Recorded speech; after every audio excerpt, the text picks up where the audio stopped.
operationalizing some of the airports, upgrading the airports, the infrastructure in the aviation, and bringing efficiency in the way we conducted business.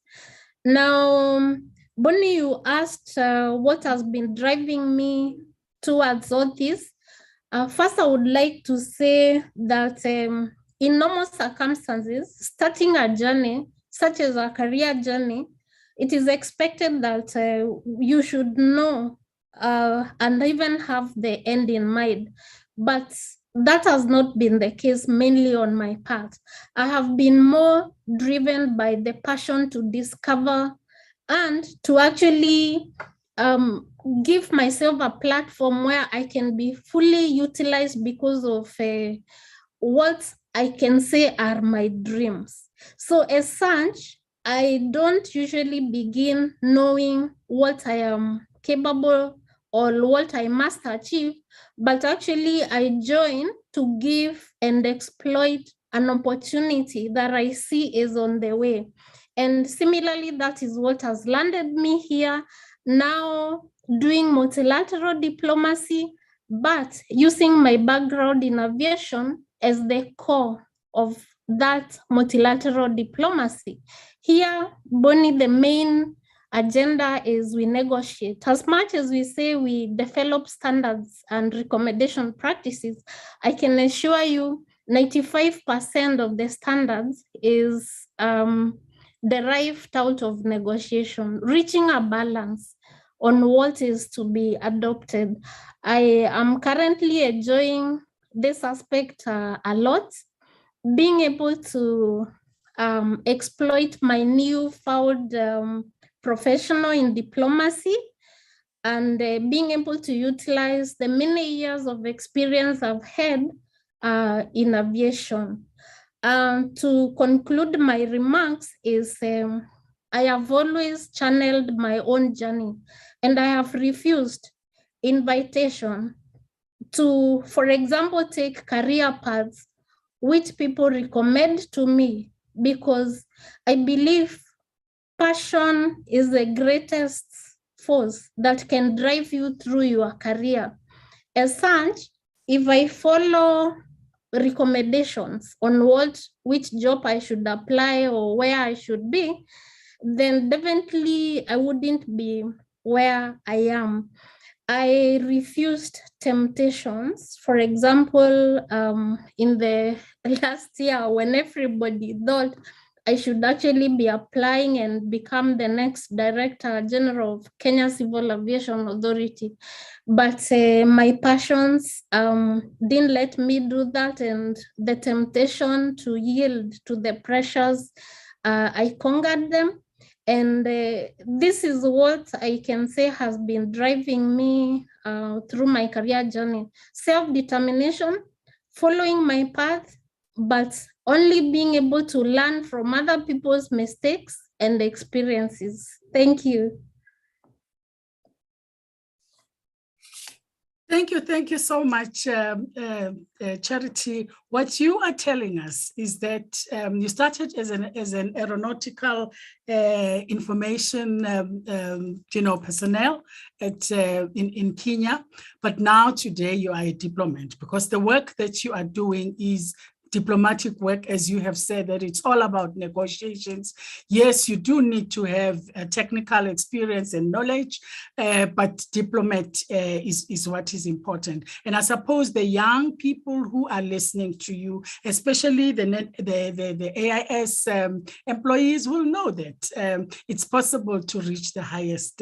So thank you so much. We'll come back to you, because there's something that you said I like about in aviation, which is passion. I just want to hear the other ladies, and then we will talk about passion, because if you don't have passion in this industry, then you won't make it. I want us to go back. Thanks, Charity. I want us to go back to you, Madam Juliet. Just continue where you left. You were telling us about what has been your experience, what brought you where you are. Merci, j'espère que cette fois sera la bonne, merci. Donc, dans mon propos précédent, je disais que j'ai un parcours scientifique. Donc, à la base, je suis mathématiques, et une licence en mathématiques. Et en 1999, je crois, j'ai eu le concours de contrôle aérien. Donc, la porte d'entrée pour moi dans l'aviation civile, c'est le contrôle aérien.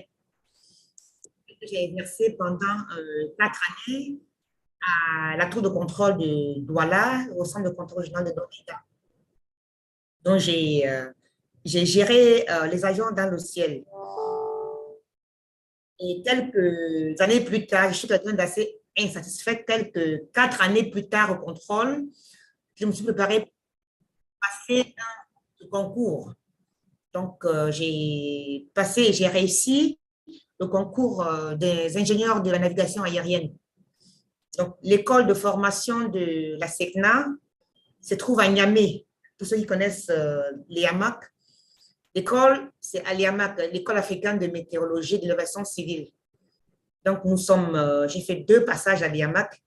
Et en 2007, je sors de l'IAMAC avec mon diplôme d'ingénieur de navigation aérienne. Alors, entre-temps, je me suis mariée, bien sûr. Je suis mère de plusieurs enfants. Et j'ai eu la chance, dès mon retour de l'école en tant que jeune ingénieur, j'ai été promue comme chef de l'unité de télécommunications aéronautiques.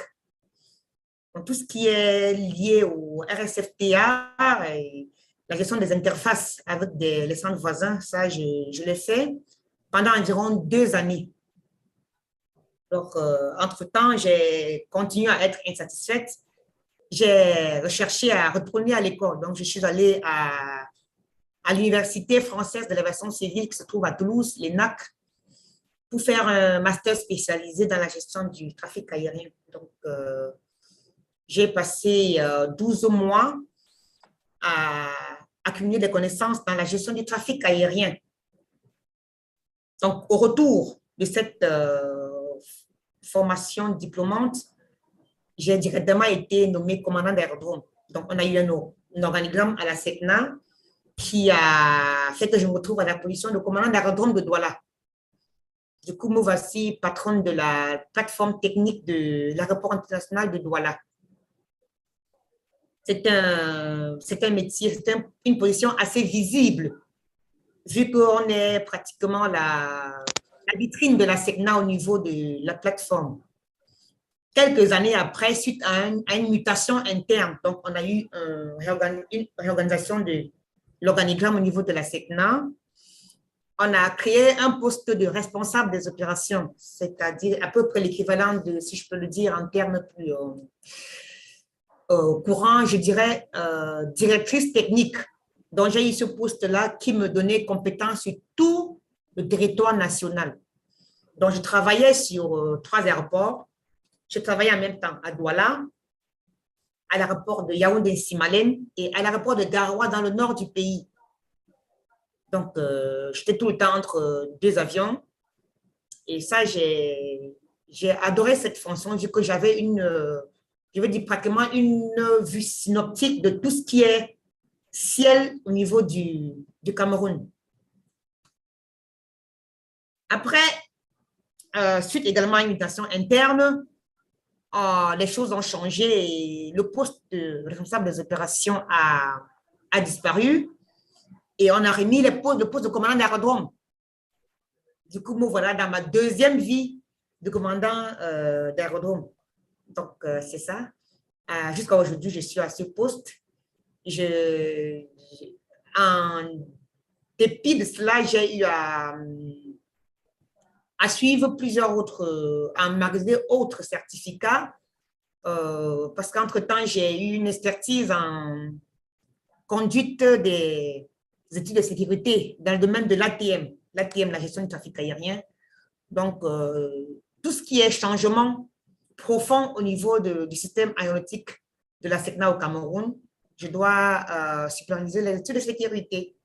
Donc, c'est en ce sens, par exemple, que avant la mise en œuvre du radar au Cameroun, j'ai dû mener cette grosse étude qui a été validée et qui nous a valu aujourd'hui l'implémentation du radar au Cameroun. L'année même pour l'ADSB.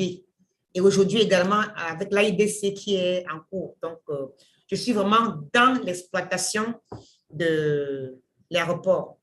Alors, autre chose dans mon parcours aéronautique, j'ai également sous moi la caserne des pompiers de l'aéroport. Ce sont les pompiers d'aérodrome, sont sous le commandant d'aérodrome. Du coup, tout ce qui est intervention pompiers lors de sinistres, ce qui n'est pas souhaité, c'est sous ma coordination. Nous avons eu de gros événements qui ont vraiment valu que nous, pompiers, là je prends en tant que casquette de pompier, également nous puissions intervenir. Donc, en dépit de tout ce parcours, je peux dire, rectiligne professionnel, j'ai également une vie de famille très, très chargée. Et vraiment, en tant que femme dans le monde de l'aviation, on doit pouvoir concilier les deux. J'ai une famille et je pense que si je suis arrivée là où je suis, c'est grâce à elle. Je vraiment profite de cette plateforme pour tirer mon coup de chapeau à mon époux qui m'a toujours soutenue dans cette carrière et à un moment aussi. En 2017, je vous disais, il y a eu un remaniement en interne qui a changé dans le poste de directrice technique au profit du poste de commandant, donc deuxième vice-commandant. Alors, à l'issue de ce remaniement, je me suis réinscrite, je suis retournée à l'école pour faire un master, un EMBA, comme l'appellent les anglophones, un master pour cadre dans la gestion des entreprises. Donc, ce master a été abrité par l'Université du Québec à Montréal, l'UQAM. Et en 2019, j'ai décroché le précieux sésame. Je pense que c'est peut-être ça qui me vaut également aujourd'hui ce fauteuil de commandant d'aérodrome de la plateforme de Douala. Donc, je pense que rapidement, j'ai brossé. Alors, j'oubliais, ça m'a fait vraiment chaud de revoir Madame Poupi parce qu'on s'est vu à Cape Town lors du séminaire OACI sur le genre dans l'aviation. J'y étais et j'ai beaucoup récolté. J'ai vu qu'en dehors de l'Afrique, il y avait beaucoup de femmes dans le domaine, très haut placées dans le domaine. Et du coup, je profite de cette plateforme pour adresser mes sincères salutations aux autres invités. Donc, la dame Charity, qui est représentante OACI pour le compte de l'État du Kenya, je crois, et Madame Adefunke et Madame Poupi, que j'apprécie particulièrement. Vraiment, santé, recevez mes salutations. Donc, à peu près cela. Alors, j'ai également fait un petit bout de chemin dans le genre, dans l'aviation. J'ai été à une formation sur le genre, Gender and Organization Change, quelque part en Italie. Et à l'époque, j'avais pensé que ma structure voulait m'orienter peut-être dans la promotion des femmes à un niveau haut du management de l'aviation. Mais bon, je pense que c'est toujours le cas, donc je reste en attente. Bon, en gros, hein, c'est un peu ça pour mon parcours professionnel. Madame Boni, merci encore pour la parole donnée. Thank you so much, Juliet. Here we have an experience of a technical person, a very young person who has 20 years. I think that's what you said. You have 20 years experience. Yes. You started as an air traffic controller, if I remember quite well, but with high qualifications, degree in mathematics, and you're hoping to see yourself grow even further in the industry. Thank you so much. That you are still muted. I'm not mute.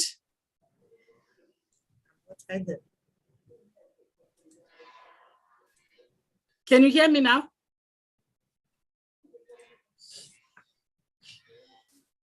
Can you hear me now? Oh. Yes, we can hear you. We can hear you loud and clear. Oh, sorry, I interfered with the interpretation button because the other one is on. I was just summarizing what Juliet was saying to us, and I'm not going to repeat that because of time. I'm just worried about the time constraint. We're now going to, thank you so much, Juliet. We'll come back to you, with the next question. We're now going to Madam Poppy. Madam Poppy has got 20 to 23 years experience in aviation and industry in South Africa. And I think if I remember quite well, you won like me, you didn't start as a technical person.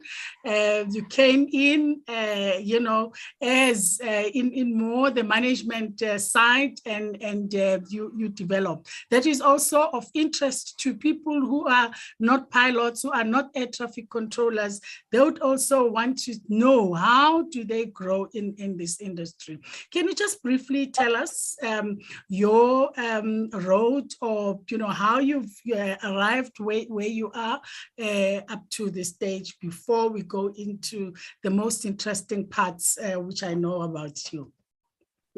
Madam Poppy. Thank you very much, and good afternoon to yourself, to the co-host, Mr. Mahlangu, to the panelists. I'm very excited to be in the midst of brilliant minds, and it's so good to connect and see each other again.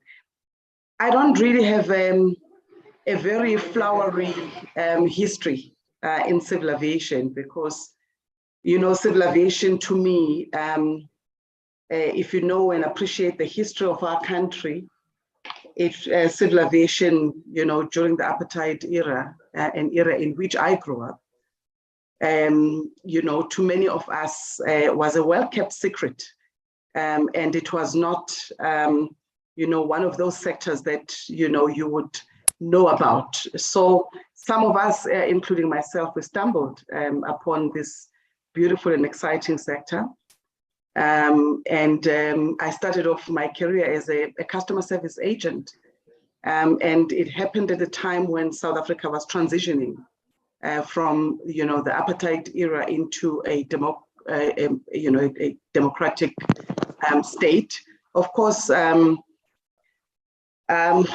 things started to open up, and I ended up starting first, for a travel and tourism diploma. To be honest with you, I studied that because it just sounded fancy, travel and tourism. So I thought I will travel and I'll get to tour and see the world. So that is how I got introduced to this exciting world. Immediately after I graduated, I then went to join South African Airways, which was my first employer, as a customer service agent. Those ladies who will check you in, take your bags, give you your boarding pass, and so on. Everything just started unfolding itself right in front of my eyes, with a background in business administration, because I studied a degree in business administration. So it was not really, something that I thought I could make anything about.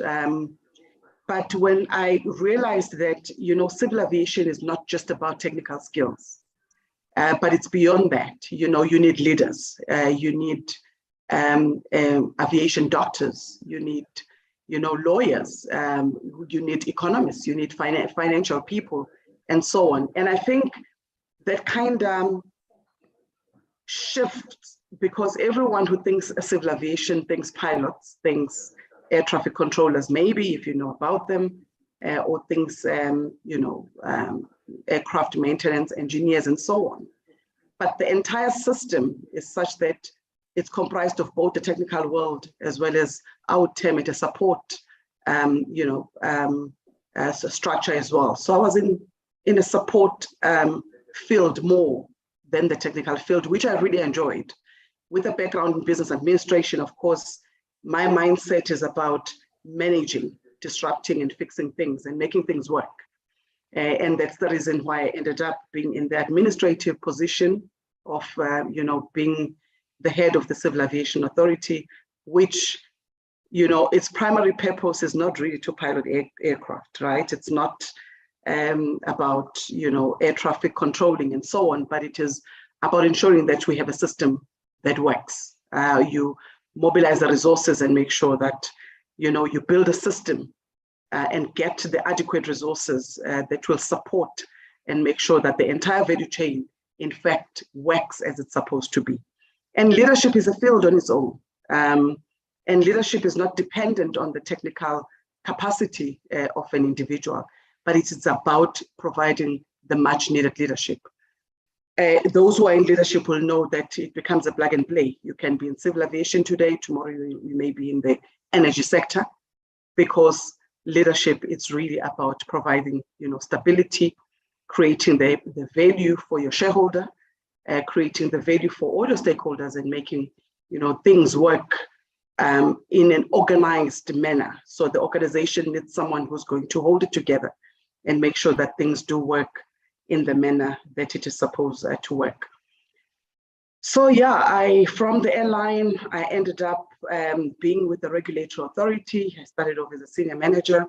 I joined rather the Civil Aviation Authority as a senior manager, and grew within the ranks to becoming an executive and ultimately to be the DG Civil Aviation, but in our context, it is called Director of Civil Aviation, soon to be Commissioner of Civil Aviation. So things keep evolving all the time.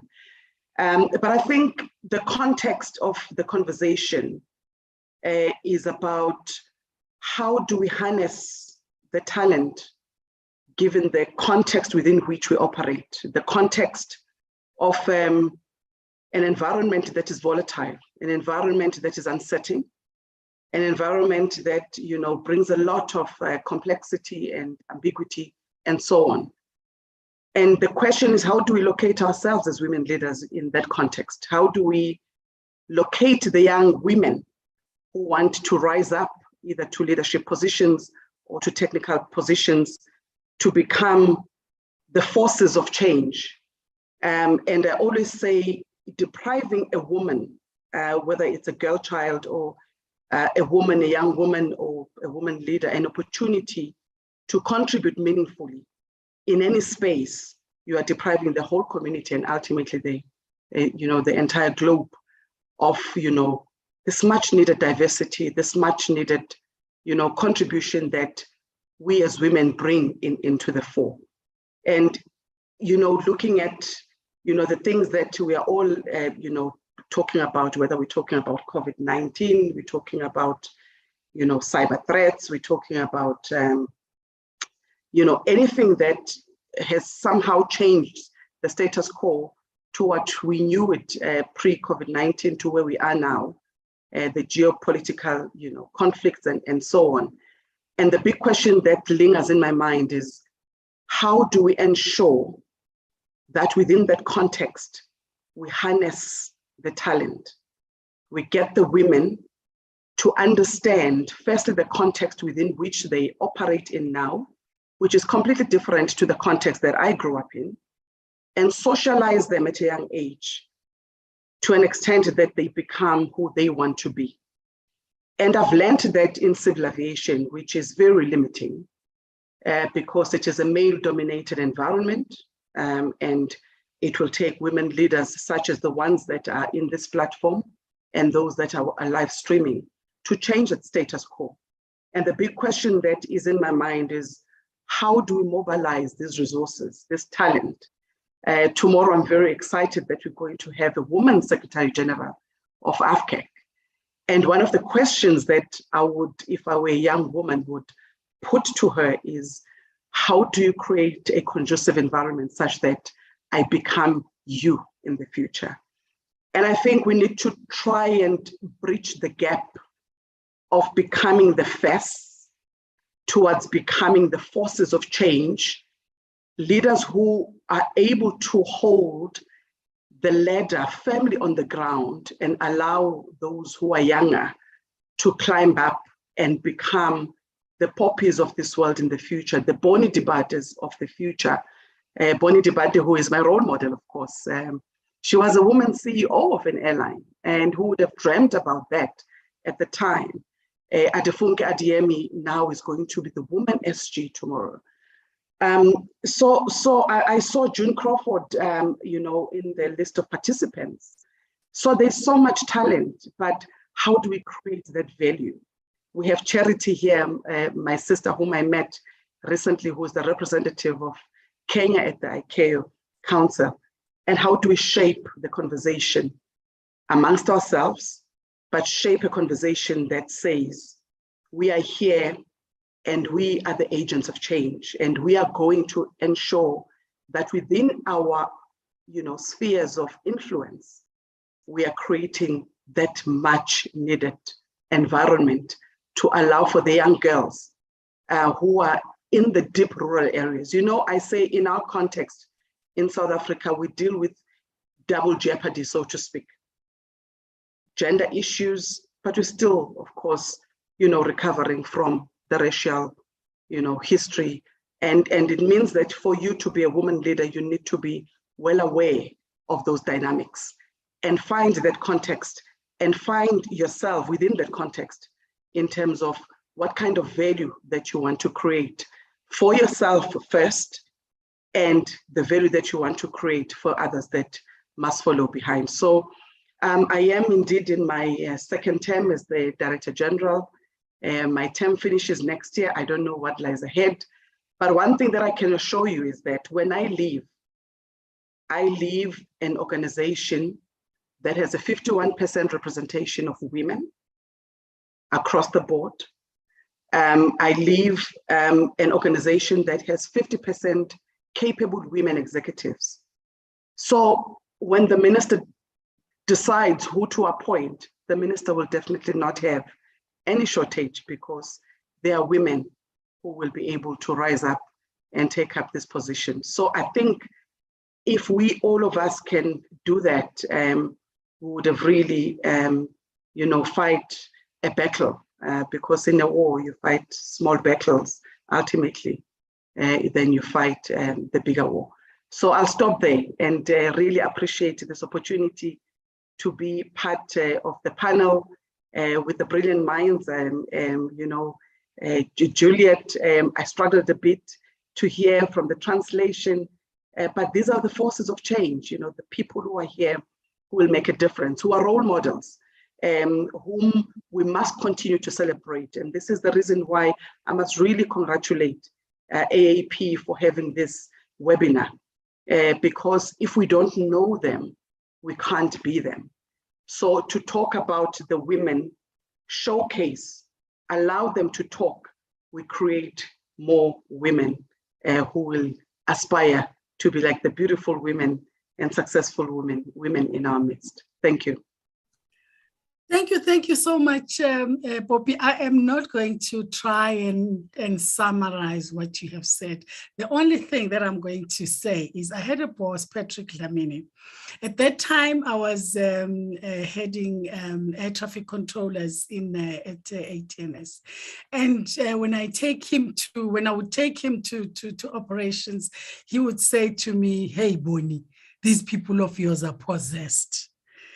That was the best way of describing passion. And this is what I picked up. And this is why I'm saying I'm not going to try and you know, summarize what you have said. But there is a question I'm coming up with after I have spoken to Funke. Firstly, Funke, I'd like to say congratulations. You have really, really, really made us proud. And I know you. I know that you are going to deliver. You are going to make women of Africa proud. Thank you to you for even accepting, even before congratulating you. But you started somewhere. Just briefly tell us where you started to be where you are, because I've got lots of questions for you. Poppy had already asked you those questions, which I was going to ask you at the end, because I'm going to end up with you when you tell us where you're going to put us, given the position that you are in. But just briefly, I'm going to deny you of more time, because I want to give you more time at the end. Just briefly, where you come from, how did you arrive where you are? And please stop there. Don't go further than that in answering the questions that Poppy has said, because that's where I want us to end. Thank you very much, Bunny, my sister. We've been together over the years in this industry, and it's such a pleasure. When you sent me the invitation, of course, I could not say anything but yes. I'm so excited, obviously, to be on this panel with amazing sisters and women in this sector. My dear sister, Poppy, a strong, strong woman, a go-getter, a performer, and a collaborator. Also my sister Charity, even though we've not met physically, but over the COVID period, we had a chance to interact on several occasions. Julia, lovely to meet you and to interact with you as well. And thanks for sharing your story. And of course, thank you to the team at AAP for the invitation and for hosting this very important platform. I think it's really critical that we're talking and having these conversations around, first of all, bringing women leaders in our sector together, but more importantly, around developing leaders in our sector, not just women leaders, but leaders in general. Now, some may ask, not everyone can be a leader. You've got to have those who follow as well. But I think that the two go hand in hand. I think that leadership is a reverse form of followership, just as followership is a reverse form of leadership. Now, the issue is, do you follow, how do you follow and who do you follow? And it's also the same question for leadership, how do you lead and who do you lead? And these are questions that we need to keep in our minds as leaders now, but at some point we started somewhere into your question. But Poppy, I must crave your indulgence because I actually have a meeting after this, and I would need to attend to that, but I must crave your indulgence to start with the first question and perhaps end with, the sort of legacy question that I've been asked first by Poppy, and which I know that you intended to ask me. So let me just start with my journey. Before that, just saying thank you to everyone on the call for participating, and thank you to everyone for their best wishes regarding the new role that I'm actually starting tomorrow, on the 1st of September. So I'm looking forward to collaborating with you all, and I'm so excited about that. So, unlike one or two who have spoken about their journey in terms of starting out in the sector itself, mine is actually the reverse. So I started out as a lawyer, which is what I've only ever wanted to be. And I started out my career practicing law. So, of course, going through the rigors of becoming a lawyer, but then practicing law for about 8 years in Nigeria, in Lagos, in a top law firm. And, it was so exciting. It was just like the dream that I had of this, what I could do to impact the world through the law, through, ensuring that justice is delivered and justice is served, and I'm playing my part in doing so. And this dream became a reality and was so exciting. And I got to see so many aspects of the law and to interact and to engage with so many different aspects of business, of commercial life, of the justice systems, of government, and so many different things that opened my eyes to how the world works. It was really interesting. And I have to say that it was really a great foundation. It was really an excellent foundation for me. And then I stumbled into aviation as well. But again, the word stumbling is what I really, really mean by, fate and God directing my path towards this industry. And wow, what an industry. I couldn't believe what I met when I came in here, because I came in kicking and screaming against it. I was in this law firm, I was seconded to set up a new airline that was coming up in the country at the time. And I said to the partner, my senior partner who seconded me, I said, but why would you do this? This is not my path. This is not the thing I want to do. And he said, well, they've requested for you because we've been working on the transaction for about 9 months before that, and I'd gotten to meet, all of the promoters of this new airline and so on. And they requested for you to come and support them in setting up the legal department. So, and of course, the catch that got me going was it's only for a temporary period. So you only go there for 4 to 6 months maximum, and you come back and so on. So I was happy that, okay, I'm going to go back to my first love, which is the law. So I went in and helped to set up the legal department. Short of the story is that I became the company secretary and the head of legal services for this airline. I was quite young at the time, 32 years old, almost unheard of for someone of that age to be in that position in a country like mine. But I didn't even understand the impact or the import of it until I started to really engage in that capacity, because the role exposed me to so much, not just to picking up on the technical aspects of aviation, because, you know, whether all of the contracts, all of the agreements, they came to me. So from maintenance agreements to even, you know, aircraft acquisition, to financing, to the ACMI arrangements, all of those things came through me. So it was a very steep learning curve, learning all of the technicalities of the industry. But it was so fascinating that, and this is an industry that really sits at the heart of connecting the world. And that was the first time I actually appreciated the importance of aviation, not just being a means of transportation from point A to B, but what it actually meant to do that. Now, you know, working on this with the airline, with government, with different technicians across the entire ecosystem, working with different stakeholders, it was really a fascinating and amazing and an eye-opener for me. And I did this for about 4 years working in the industry. And through that process, I got exposed to IATA, which is the International Air Transport Association, and where I ended up spending the next 13 years of my life. So I was headhunted by IATA when I resigned from the airline, because I thought, you know, it's about time for me to go back to my first love, so I don't miss out on some of the opportunities there and so on. So I'd actually set up a law firm. I was ready, I was set, you know, I had my first client, which was the airline, and everything was all set until I got this approach from IATA and I went into engaging with them. Now, my career journey with IATA was, you know, starting out as the country manager or area manager for English-speaking West Africa. And then I moved on from there after 5 years into looking after Africa and Middle East, 68 countries, in the capacity of being in charge of membership and external relations. And this is where, you know, some of the legal background that I had really helped and served me as being able to understand that this aviation sector is not just a technical sector, but it is a sector that is an enabler and a catalyst for development, for social development, for economic empowerment.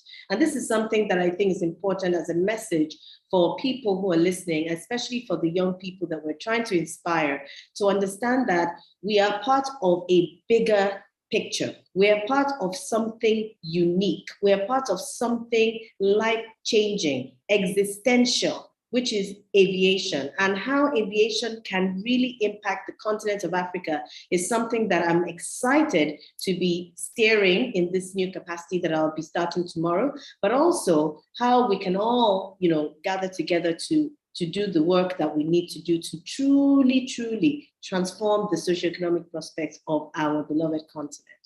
So from that position, I did that also for 5 years, working both in Africa and in the Middle East, and gathered a lot of experience, continuing on the technical side, but also on the other side of things, you know. And to speak to what my sister Charity mentioned, she really is correct that, you know, building relationships is what I would call it, is the foundation of everything. Irrelevant to the standards and to the technical aspects of things, it's really all about building relationships, whether it's through the negotiations that we do, or whether it is through the initiatives that we try to implement and develop together and so on. So these are important aspects of it. And then after the next 5 years, so my, you know, this has been sort of 5-year cycles. And then in 2017 or 18, Africa, I started looking after Africa specifically in the areas of advocacy, strategic relations, external affairs, and sustainability. And so far, that journey has been really interesting, and it has exposed me to a lot of areas that perhaps I probably wouldn't have been exposed to before. So my 18 years in aviation so far have been absolutely fascinating, and I would not change it for the world. And I think aviation is one of the world's best kept secrets. And it's something that we've got to take out of ourselves and start telling the world about.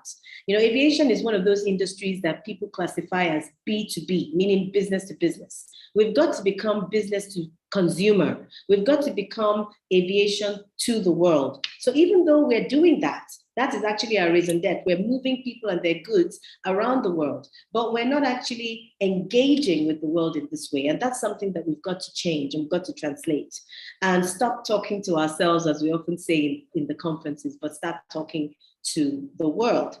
Now, regarding coming onto this journey, again, I didn't imagine myself in sort of a governmental or intergovernmental role in this capacity, but I think it's also one of the paths that I'm supposed to take in life. And I'm so excited to be given the opportunity. I count it as one of the singular privileges of my life so far, to be able to serve my continent in this way, and to be able to bring together through collaboration, through cooperation, through partnerships, and working together, the best of the best brains, the best of experience, the best that Africa has to offer, because Africa is really, oftentimes pioneering in many aspects of civil aviation, even though it's not as showcased as we'd like it to be, but really bring all of that talent together to be able to move the continent forward and to deliver. So I'm looking forward to working with all of you.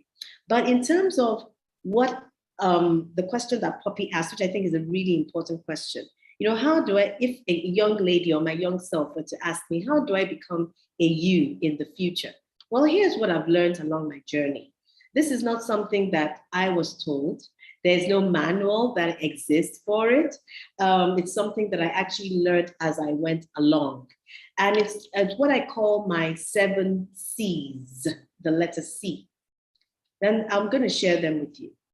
So the first thing I learned is that you have to have courage. That's the first C. Courage is what gets us through life, and it's what gets us through everything. Whatever it is that we're facing, whatever it is. But it's also what makes us think, okay, I can try this thing. I can go into it. We've heard the stories from our sisters, the technical aspects, Charity story about starting out, running away to go. That's courage. Running to go and do the medicals to get the certification she needed. That is courage. We've got to have the courage of our convictions. So that's really important. Without courage, it's very difficult to have all the other things that we need to. And that's something that I found, being in this male-dominated industry we've talked about, having to engage with people who were very much older than I was, but having to tell, in certain cases, be the one who's kind of telling them what to do and how to go about doing that without being offensive and so on and so forth, and taking into account, cultural norms, not burning bridges. These are all things that require courage. So courage was the first thing that I learned coming into this aviation industry. The second thing is character. So your character is who you are as a person. It is whether we call it your moral compass, the thing that drives you, your value system, whatever we want to call it. It is the thing that keeps you centered. It is who you are. You've got to know who you are as a person, as a human being, before you can become a leader, a manager, a whatever capacity we are in the industry. And that will stand you in good stead as you go along, because many times, we're buffeted by different winds. And if you don't know who you are, then you will be turned in every which way and different directions. And it's important for you to be able to understand that, have a really strong sense of awareness of who you are and what you stand for as a person. The third is confidence. And this is something that is really particularly important for women, especially women in our sector. we've got to be confident. We know already, there's so many statistics, you know, about the lean in, a woman's confidence, you know, how is this translated? One example is that, there's a job offer that comes up, and the man maybe has 20 or 30% or 50% qualifications, and the woman has 100 or 90, but she doesn't feel like she should take that because she's not qualified enough. So she will not apply, but the man will apply. And when the man is asked during the interview, why did you apply? He says, well, because I have the potential, because I have the capacity. If the woman is asked, even during the interview, she say, oh, well, I have some of the qualifications, but I'm still getting there. Confidence is really important. You have to be confident in your own right, that you're going forth and you can do it. And for the women who are listening, you've got to know that you can do it. We can do everything we set out to. And this is not a conversation about men versus women. It's just a question, it's a conversation more about women understanding that they are able and capable, just as anybody else. And so to really seize on that and move forward with it. That's what the confidence is all about. But then you've got to have the fourth C, which is competence, because confidence without competence is like, being an empty barrel. So the competence is where credibility comes in, is where knowing your stuff comes in. So we've got to do the work. We've got to put in the hours. We've got to learn. We've got to continue relearning, learning, upskilling, and just understanding what it is that we need to do. And so whatever field that you find yourself in, try to be the best in it. Try to be competent in it. Or as I usually say, especially to younger people, kill it. Like, do it to the best of your ability, so that you become unimpeachable in that area, and you gain the credibility that you need around that. And so there's no gainsaying, and it doesn't now become a question, particularly for women, of being a gender card being played. That, oh, she got that position because she's a woman and they need more. No, it's because she's good, and because she has the competence, and because it's on merit, and because she deserves it, and because she can deliver, and because she can perform. That's the kind of thing that we're looking for. So that's why competence is really important, to back up that. Now, the fifth is what I call capital. Capital is not just, the funding you need. Of course, money helps us, resources, people, and so on. It's all part of capital. But the capital I'm talking about here is who you are. Your calling card is how do you show up as a person? What is your insignia? What is your, your brand, your personal brand? How do you show up? What do people think you are? What do people know about you? I remember, a few times I went to meetings and people used to call me Madam Connectivity, because I used to go around talking about connectivity. I used to go around talking about connecting Africa and why it's important for us to connect, and not just because, we can move around, but also it will benefit our socioeconomic prospects, where we can transform Africa and so on and so forth. So people started calling me Madam Connectivity. Who does the world say you are? How do you show up? And that's really important. So that's your capital. That is what you have to show the world, and that's what you have to bargain with. The sixth one is commitment. So there are times when you are just tired of it all. There are times when you're just fed up with it all. There are times when you just think, oh my goodness, what's the point of all this? But it is that commitment that keeps you going. And commitment is the ability to see things through no matter what. That's what it is that will keep you going on the dark days. That's what it is that will keep you going when you're not feeling it. That's what it is that will keep you going so that you can deliver. So that's the commitment, and that's really important. And of course, I've learned that as I go along many times. I felt like I was banging my head against the wall. And this thing is like, I can see it. Why can't you? It's so obvious. Let's do it. Let's make it work. But it takes some time. It takes convincing. It takes this and it takes that. And it's that commitment to just keep going that is really important. I guess some people may also call the commitment the passion. And of course, I'm sure you guys all know that I'm brimming with it. So I want to keep going. I want to just have the passion. The passion is the commitment that sees you through when you don't feel like it. The last point, the last C, which I think is perhaps the most important one, is charisma. Likability. be pleasant, be charming, be nice, be helpful, be courteous, be respectful. Common basic human values of decency doesn't hurt in any way. In fact, it can open more doors than anything else. And again, in particular, talking about women, especially women when they become leaders, there's a lot of talk about women not helping each other, women, bringing each other down and so on and so forth. No, wherever you find yourself, be that person, be that kind of person. It doesn't mean that you're always going to be nice, you're always going to be pleasant. Of course, there will be times when, we're human. But the point is that there's no need to be the other way, because it doesn't really help. It gets you, you go further when you're able to engage and interact with many people, with as many people as possible.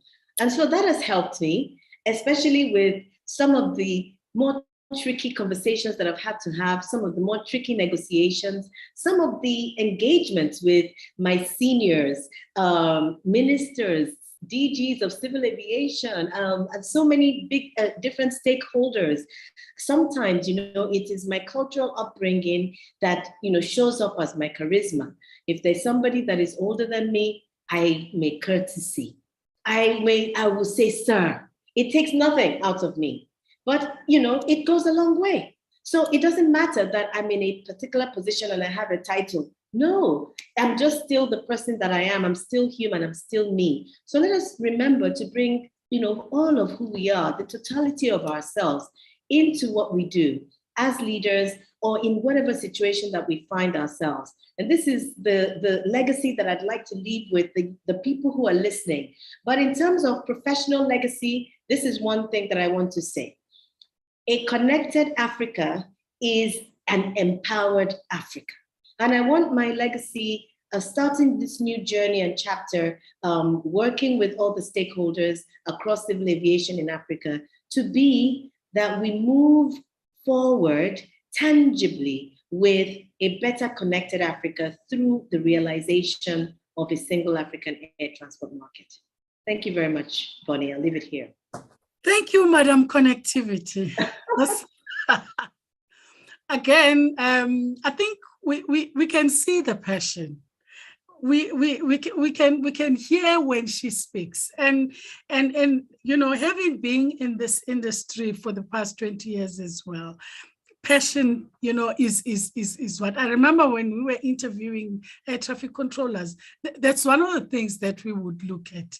If you don't look at an aircraft when it flies up there, then you don't have the passion, you don't have the interest. It means and this is what we have. We have time problems now. If you can indulge me until 5:30, because I just really want the ladies, I'm not going to say who should start. I don't want us to make this conversation, I don't want it to come across as if we're saying it's easy for you to move from point A to point B in the aviation industry as a woman. I know there are challenges. I know we have all gone through those difficult moments when, as Funke has already said, you felt like, you know what, let me leave this thing. Why am I even troubling myself? So I just want you to tell us how you have navigated. You don't have to tell us the whole story because it might be something confidential, but we just want those tips.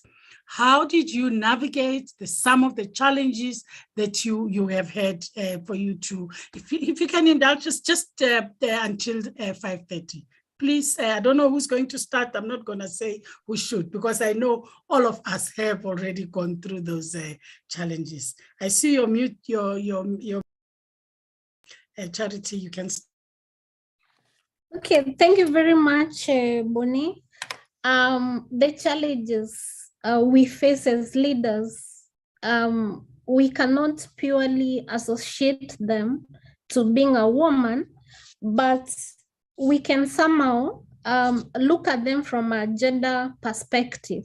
And why we look at them from a gender perspective is to be able to understand the solutions to the challenges, because that is where the difference comes in. Because leadership challenges are universal, if I may say, but how we solve them, the gender issue comes in. When we are faced with a challenge in a leadership position, as women, at times we tend generally to look at ourselves that we are weaker gender, so we may not be able to overcome the challenge. That is where now I like my sister of Ademe expression of that confidence, because faced with a challenge, it requires that courage, confidence that you should build actually from the technical background, if you're in that technical area, or your professional background should give you that courage. That is where experience now comes in, because it builds in you that courage. But the other aspect, which is usually one of the hidden barriers for women in leadership in moving forward, is the aspect of negotiation, which my sister also put it as networking skill. When a challenge comes, you are in a leadership position, it is actually an organizational challenge. How you maneuver includes how well you relate to those who matter from a political level, and in all structures of governance. So networking skills play a lot in such an area. The charisma, the likeness we talked about plays a lot, because for you to be given an opportunity to air or to advance your solutions, you should actually be able to be likable in that. You must be able to express yourself. You must be able to professionally position and carry everyone in the organization to own the challenge. It doesn't become your challenge. You should immediately transfer it to everyone. And that way you are able to actually bring an organization forward, because there is ownership of the problem. So as women, we can tend to feel, okay, now this one, maybe it's only a man who could have navigated. No. And the biggest challenge I've ever faced in my career, if I may say, has been when I was serving as a director, air navigation services. This being a national position, you are managing the airspace, has a lot of interest from all quarters, from procurement of systems, where now you need to deal with the entire world in terms of their interest to sell you the systems. You need with the political class in terms of them wanting to have a say in the process. You deal with the technical issues by you having the interest of the organization wanting to have the best systems. The best way is to negotiate a position from all these players and look at common interests which you can share with all of them, so that at the end of the day, they are all working towards your interests. That is actually the key. And women are good at being able to have everybody work towards their interests. So I take it as positive energy and value for women to even be able to overcome an organizational challenge. Thank you. Thank you so much, Charity. Funke, I know you have to leave. Did you want to say anything before in relation to challenge, or you okay with what you've already given us before we find out? Definitely at 5:30 we're finishing. No, thank you very much, Bunny, for the opportunity. And I think Charity actually spoke to the issue very, very well. So yes, there are challenges. I think the issue is, one, to recognize what they are, and then to know how to get around those challenges. And that is really the important thing. And that's where all of these skills that we've developed as leaders in this industry come into play. You know, there is you'll need to get an approval for something. You know, what are the rules to get the approval? To, you know, learn what is it that you need to do in order to get around the challenges. There will always be challenges in life. The issue is how do you get around them? And that's the most important thing. So learning all these skills, you know, putting in the time, putting in the effort, asking the right questions, you know, having the right mentors, having the right guidance. These are all important things that, you know, a combination of issues that we pull together in order to be able to surmount the challenges. I think the final thing I'll say though is that as women, you know, industry.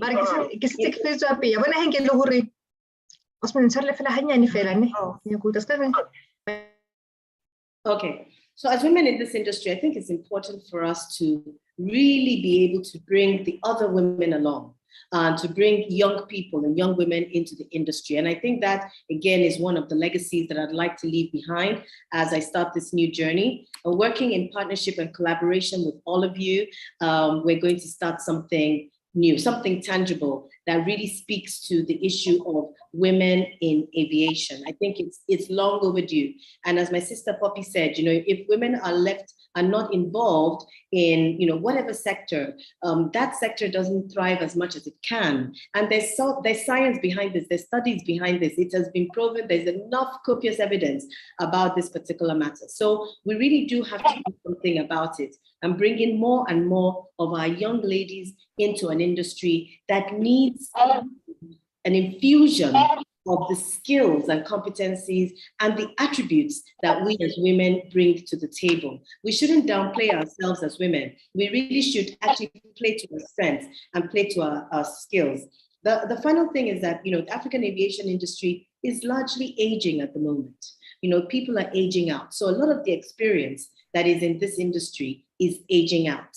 And how are you bringing that up? How is that being translated and passed down to the younger generation to build up those skills so that we don't have such a big gap in between?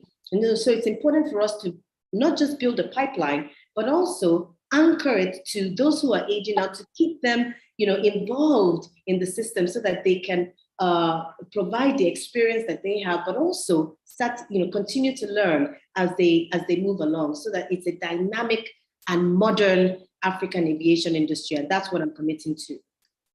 Okay, thank you so much, Funke. Thank you so much for coming. Let me hear what I see. Poppy's mark is already on. It's okay, Funke. You can. Let's hear what challenges, how you think we should, you know, navigate challenges as women in the aviation industry, and how have you, if you've got any experience.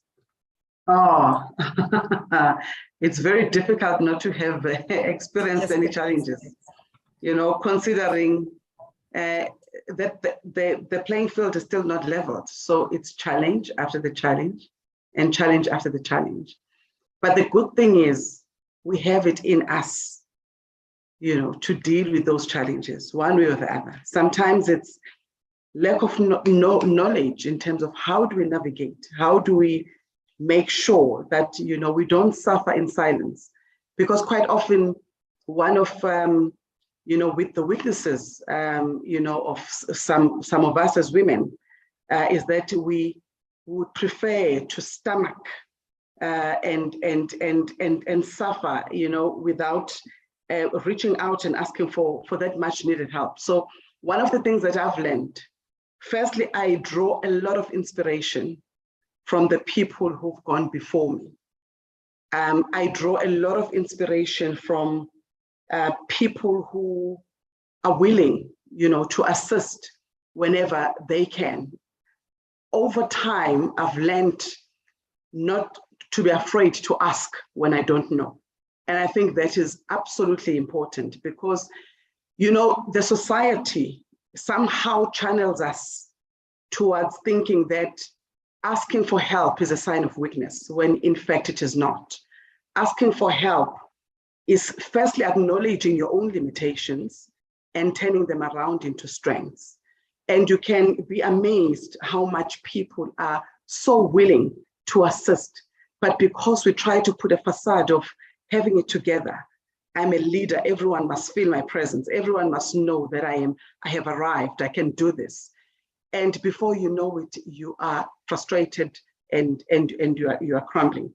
Learning from even the people that I lead. You know, the best teachers in my environment has been the people that I lead. It's really not coming from anywhere else. Just to have that courage that Funke was talking about, of sitting down and having the meaningful conversations, you'll be amazed how much you can learn from the people that you lead. Having that, you know, courage of being vulnerable, you know, with your team, and accept that I have limitations here. I don't know it all.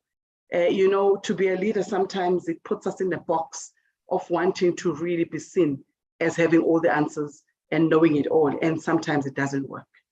Tapping on, you know, the knowledge of the people who are close to me, you know, creating the networks and knowing which door to knock at when I really need assistance the most is absolutely important. But remaining authentic, you know, in your own conviction of who you are as a person first before being a leader, I think has really been, you know, a great a tool for me in terms of dealing with my own challenges. Because, you know, in a male-dominated environment, I've seen other women wanting to emulate men. When they show up in the boardroom, they are no longer women, and they really want to show up as men. And I saw that that didn't work. You know, you would try it at first because you want to fit in, but you can't really fit in because you, as a woman, you bring a different characteristic, you know, in the mix. So remaining authentic, that self-awareness of who you are, self-acknowledgement of yourself and your limitations and your strengths, I think has really assisted me to deal with my challenges. I do dream big, and I'm not afraid to dream big. I don't conform. If you tell me that I'm not good enough, you are pushing me to say, no, I can do it, and I will do it anyway. So, but it takes time, you know, it takes time. It's through challenges and struggles where you really start developing, you know, some of those tools. And I think I've also acknowledged that it's okay to fail. You know, we do fail, but the biggest test is in us rising up after each fall. No one is infallible.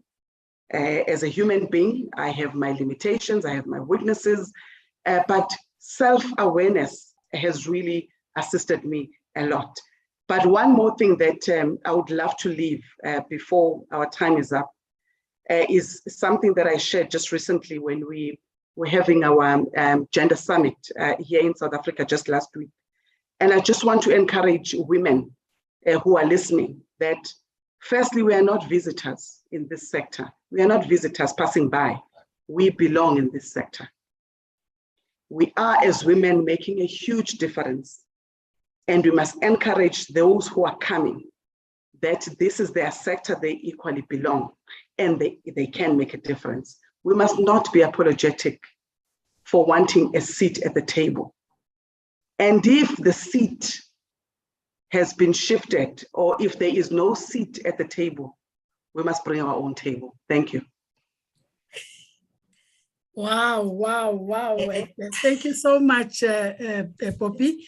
Before I go to Juliet, I saw Mary's hand was up. I don't know if you really wanted to talk, Mary, and then we end up and we close with Juliet. Did you want to speak? No. Okay, Juliet? Ok, merci Bonnie de me passer la parole. Vraiment, je suis édifiée et je suis contente de savoir qu'en fait, je ne suis pas sur le mauvais chemin. D'accord? Je fais vraiment mienne les paroles, les aveux de mes copanélistes. Mais moi, je vais orienter ma vision autrement en termes de défis. D'accord? Nous avons parlé tout au long de ce séminaire des femmes à un niveau assez haut.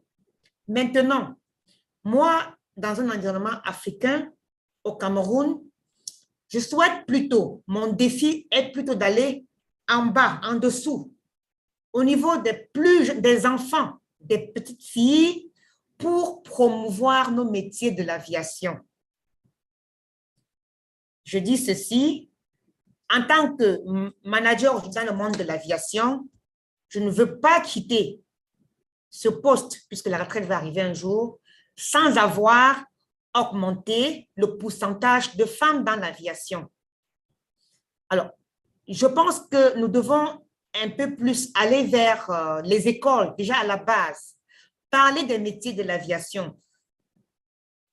Au Cameroun, dans la basse couche, l'aviation est comme un métier pour les, entre guillemets, pour les riches. Vu que nous savons que les formations dans les métiers de l'aviation, ça coûte assez cher. Et le citoyen moyen, vraiment un parent, s'il a une fille et un garçon et qu'il y a une opportunité de formation, la plupart des parents vont envoyer le garçon et laisser la fille, vu la limitation des moyens.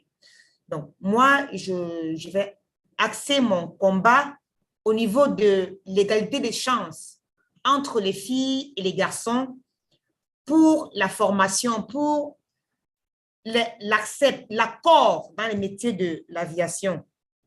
Donc, c'est un peu ça que je voulais souligner, bien sûr, en dehors de tout ce que mes précédentes sœurs ont parlé. Je voudrais que nous allions au niveau, à la base. Avec mon 20 ans d'expérience dans l'aviation, j'ai remarqué que la plupart des femmes dans l'aviation sont issues des familles où il y avait quelqu'un, un oncle, un parent de l'aviation. Et moi, je voudrais qu'on aille en bas, au niveau des familles qui ne connaissent pas l'aviation, afin de promouvoir la chose. C'est un peu vers ce côté que je voulais orienter la chose. C'est tout pour moi. Merci.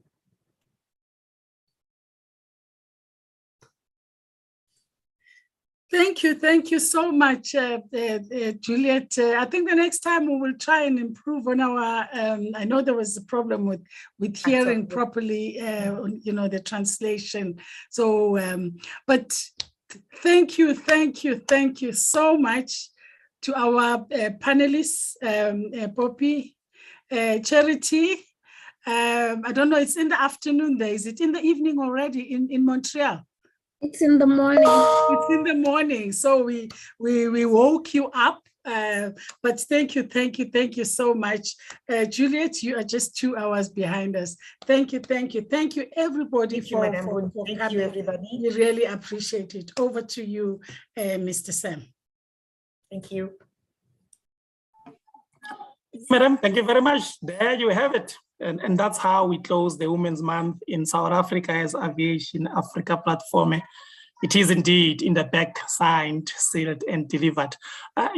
For those who write academic papers, I think you need to reference this. The first one, it says, they change the narrative of being characterized as the first to becoming the force of change. Or you can reference, if we don't know them, we can't be them. And that's COSA 2022 as your reference. As a bonus, aviation sector is an enabler of economic development, or a connected Africa is an empowered Africa. That's Adeyemi 2022.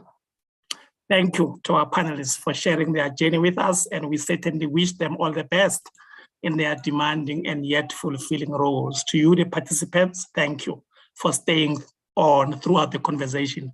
We'll continue to bring you conversation with thought leaders on this fast-growing platform premised on the African flair. We encourage you to drop us an email or reach us through our social media platforms with your suggestions on who we should have on this platform and delve deep into the crux of the matter. We are available on LinkedIn and YouTube as Aviation Africa Plate-forme. Our Twitter handle is @AviationAfrica2. Our email address is info@aviationafricaplatforme.africa.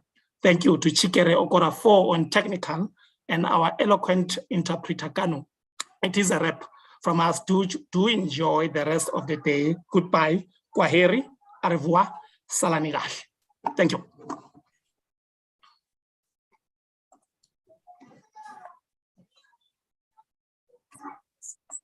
Thank you so much, and bye. Bye. Thank you. Bye-bye.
Thanks. Thanks, Dignity. Thanks, bye.